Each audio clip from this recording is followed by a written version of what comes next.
Greetings to everybody.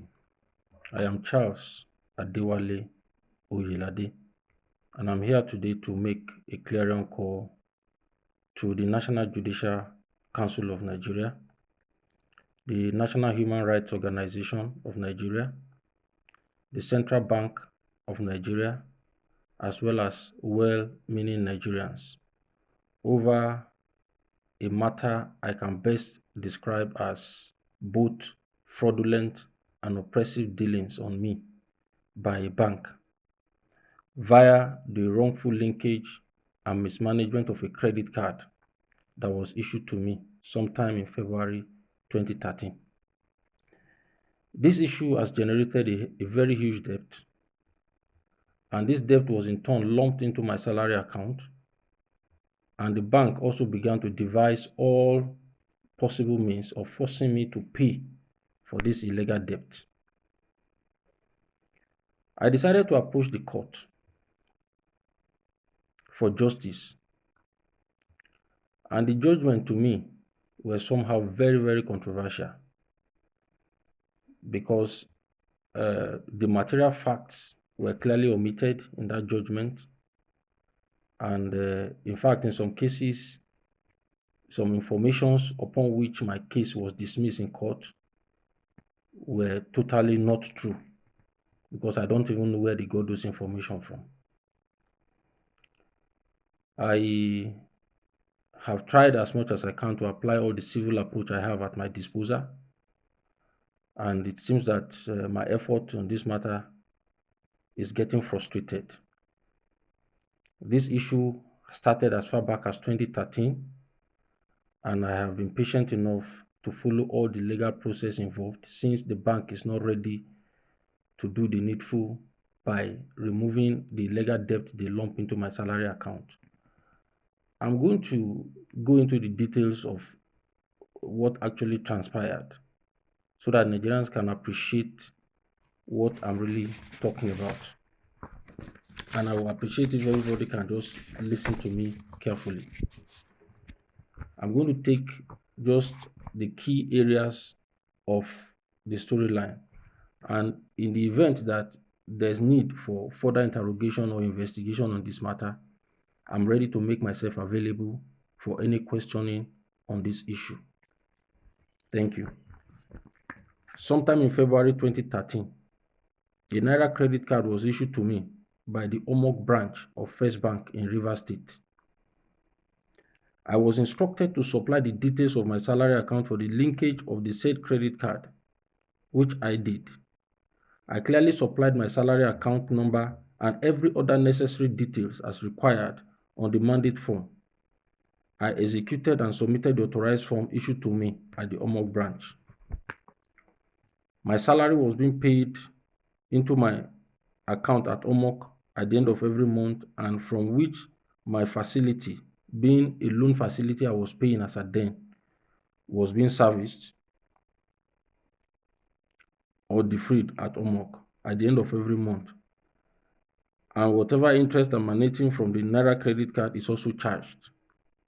The bank was taking appropriate money from the account to pay back the UFOS loan along with the interest from my salary account, and I never had problems.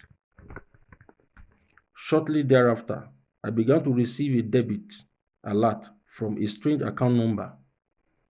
This account number is totally alien to me because it carries my name well spelled out. The account number was absolutely strange to me because I do not have any account number with any resemblance to such at Omok branch. At this point, I was disturbed because my names were clearly spelled out without any omission. I decided to approach the Omok branch of the bank. I made series of calls and personal appearance to draw the attention of the bank to the strange debit alert, but no concrete decision or action was forthcoming from the bank, while the debit continues to rise. On one occasion, one of the bank officials informed me that I could be receiving a debt/debit alert from another customer's account, and that it is possible for two customers to have same account name, but no two account number could be the same within the bank. This explanation could not satisfy my curiosity, because the names associated with this strange account number of the debit alert sent to my mobile phone tallies with my first name, my middle name, and my surname each time I receive such through my mobile phone on monthly basis. In fact, I made calls to the customer care unit during this period, but no positive result was forthcoming from the bank. On the 1st or 2nd of September in 2015, I received a call from an unknown person from Transamadi branch of the bank who informed me that I took a loan from the branch, Transamadi, and that I had not made any repayment for about a year. I promptly refuted this allegation and informed the caller that I did not at any time took any loan, credit facility, overdrafting, salary advancement, or default in any obligation with Transamadi branch of the bank because as at then, I had no bank account or business relationship with the Transamadi branch of the bank. The only account I had with Transamadi had been disused for about 2 years and subsequently closed via a letter.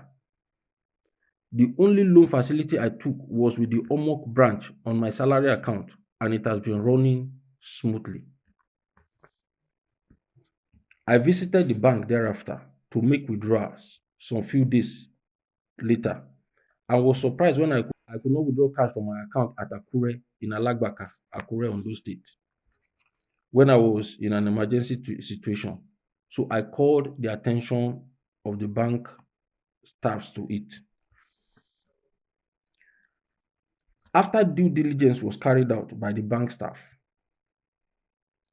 it was discovered that the bank, for reasons best known to them, converted the disused Transamadi account to a Nuban account, kept it active, and linked the credit card issued to me in 2013 to it. The credit card, in turn, now began to throw debit into the dormant account, which in turn was multiplying with compound interest. This is an account I had stopped using since 2011, before the introduction of the Nuban account. I made series of calls and physical appearance to the bank, being the Omok branch, on each occasion that I received this debit, and they kept on promising me that they will act on it until the debit rose to over 1 million naira. This debit was subsequently lumped into my Omok salary account with a lien placed on my account, and they began to withhold my entire source of income. I was hereby directed to write to this effect, which I did. The only noticeable response from the bank was to remove the wrongful linkage of the credit card from that dormant account, and they now realign it properly with my salary account that I stated on the mandate form when the credit card was issued to me. But the huge debit that has been created as a result of that wrongful linkage still remained in my salary account, and it continued to multiply with compound interest. As it was multiplying with compound interest in the Transamadi account, it was reflecting in my salary account at the same time because I was receiving alert from both ends on my phone. When it became clear that they were not ready to talk to me or do the needful, and the debit in the Transamadi account continued to multiply with compound interest, I decided to write series of mails and typed letters, all to no avail. I also decided to write to CBN for a possible intervention and resolution on this matter, and yet no response. So I decided to move my account away from the bank since I don't have alternative means of paying my bills and meeting my regular obligation as a family man. I therefore engaged a lawyer to also write to the bank management. The bank responded by demanding for all the facts which I did supply through my lawyer. First Bank, through its lawyer, replied on the 24th of March 2016 with a promise to investigate and get back to us. We are yet to get any response till date. I also directed my lawyer to draw the attention of the bank to the fact that I have a running loan on my Omok account that has not been fully defrayed. I pleaded for a quick resolution of this matter to enable me pay up my loan, yet no response. All the copies of these letters and bank statements are available and were not only tendered in court but admitted as exhibit. Before the lumping of that illegal debt into my salary account, I had a loan I was paying that I have not finished paying. And this illegal debt that was brought into my account actually truncated the process of that loan payment because that my salary account is tied to the loan. In fact, the loan is tied to my salary account. And in fact, that same salary account is the collateral. So it was difficult for me to pay through any other source. Sometime around December 2016, I decided to approach the court with all these facts. Since the bank is not willing to do the needful by removing the illegal and oppressive debt that was lumped into my account from the disused Transamadi account with compound interest that is always ranging from between 23 and 27,000 on monthly basis. Precisely on the 16th of December 2016, I suddenly received an alert on my phone indicating that the bank had decided to credit that dormant Transamadi account with the exact amount of debit in it. They zero out the balance, apparently to stop the interest from multiplying since the account has been dormant. Remember, there's no inflow, there's no outflow from that account for almost 2 years. So what happened was that when the debt rose to over 1 million naira, that debt remained in my salary account while they zero out the balance in the Transamadi account. So when I went to court, the case was actually presided over by Justice Adeguruyi of Ondo State High Court 8, Akure. The cross-examination had been concluded and judgment is being awaited by all the parties. I suddenly received a mail from EFCC dated February 9th, 2018. The mail was routed through my company, The Well, to Ajip before it got to me. I was invited for an investigation/interrogation. This singular mail gave a serious dent to my reputation as some of my superiors who were copied in the mail had to call me to verify what must have led to it. I appeared at EFCC office Port Harcourt branch in company of my lawyer and a former colleague all the way from Akure. The First Bank officials were also in attendance. A panel of investigation was set up and a copy of the allegation was also presented to me, containing some heavy allegations which includes obtaining money by fraudulent means, illegal diversion of funds. They also did some calculations on it, but I was the only person allowed to peruse the document. Not even my lawyer was allowed to see it, let alone getting a copy. Having heard from both sides, the EFCC official did not mince words by telling the First Bank officials that they are yet to identify any corruption allegation in this matter. In fact, they demanded explanation on why the bank had to link the NCC card to the dormant Transamadi account as against the customer's instructions and directive, because the account number I directed them to use was clearly stated, in fact, in 4 different points on that form. The account number was repeated in 4 different points on the form. However, they went ahead to say there's little or nothing they could do since the matter is already in court and judgment is being awaited. In his judgment delivered on the 8th of May 2018, with suit number AK/140/2016, Justice Adeguruyi did not only direct me to pay the legal debt created by the bank's error, he also directed the bank to continue to apply interest charges until it is fully paid. This judgment was controversial to me, particularly with the way he arrived at his conclusion. This is the major highlight and the pivot upon which his judgment is rested, and I want everybody to listen to it carefully. The claimant in this case has failed to provide to this court that he has fully repaid the loan facility which he admitted taking, or the balance left to be paid in the event that he has not fully repaid same, or the reason why he's yet to pay same. In other words, the claimant in this case has failed to prove his claim against the defendant in its entirety. Consequently, it is hereby dismissed. So he dismissed my case on the ground of a loan that I earlier said I was paying and I could not continue to pay because the repayment process was truncated by the legal debt that was lumped into my salary account. And all these explanations were clearly spelled out in my statement of oath. Number one, this very ground upon which my case was dismissed is a surprise to me because I did not come to court because of loan facility. I did not say that I didn't take loan, and I did not argue anywhere that I have finished paying the loan. In fact, I made it clear on my statement of oath that the illegal debt they brought into my account actually truncated the process of the loan repayment. So I really don't understand the further explanation I need to make. And the bank statements are available, clearly available to prove my point. And these bank statements were admitted in court as exhibit. So I really don't understand what further explanation I need to make on this matter. You see, I cannot be a judge in my matter, but permit me to make this explanation for the purpose of clarity. Some fundamental facts were omitted in his judgment. I don't have the time to give you all the analysis of the judgment, but the copies of the judgment, both at the High Court and the Appeal Court, are available. One of the major highlights of his analysis was that the bank has the right to set off.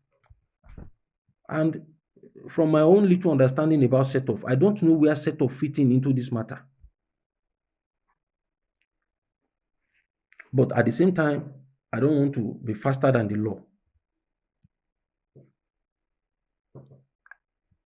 Despite all the submissions I made, both oral and documented, that were not in dispute during the trial, including the NCC mandate form, which is a major evidence in this matter.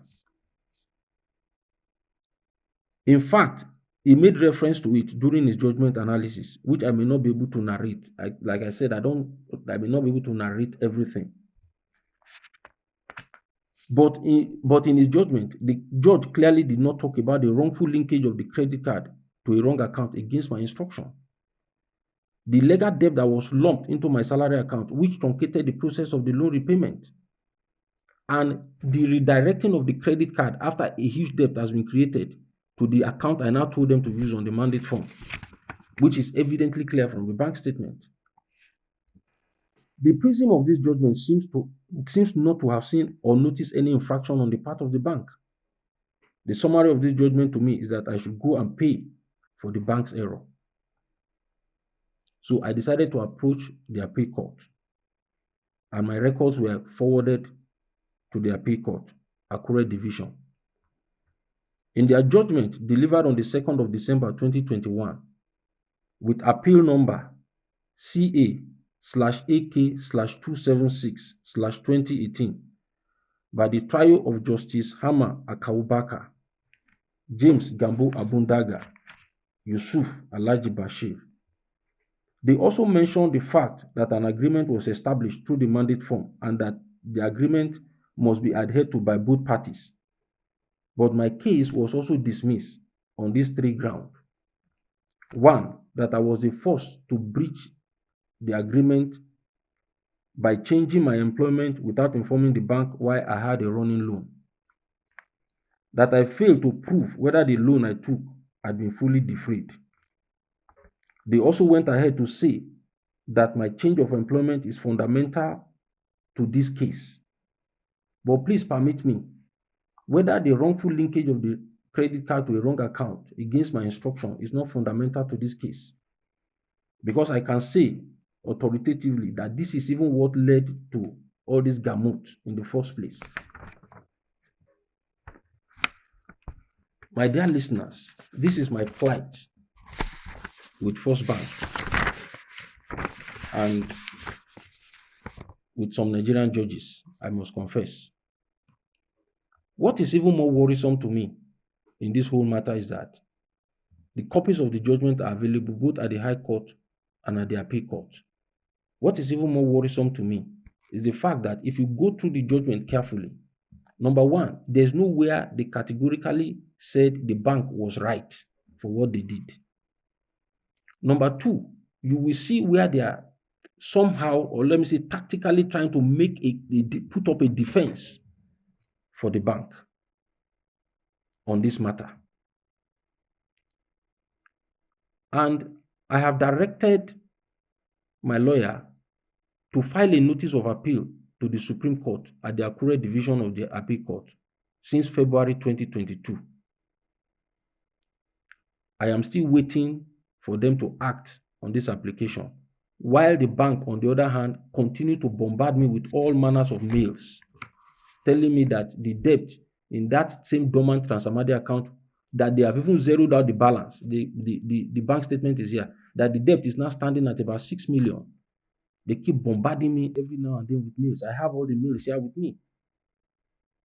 So this is just my plight. And this is why I've decided to cry out to the various authorities I've just mentioned earlier on. And like I earlier said, if there's any need for further interrogation or investigation on this matter, please, I'm available to shed more light on whatever question you may need to come up with in this matter. Thank you very much.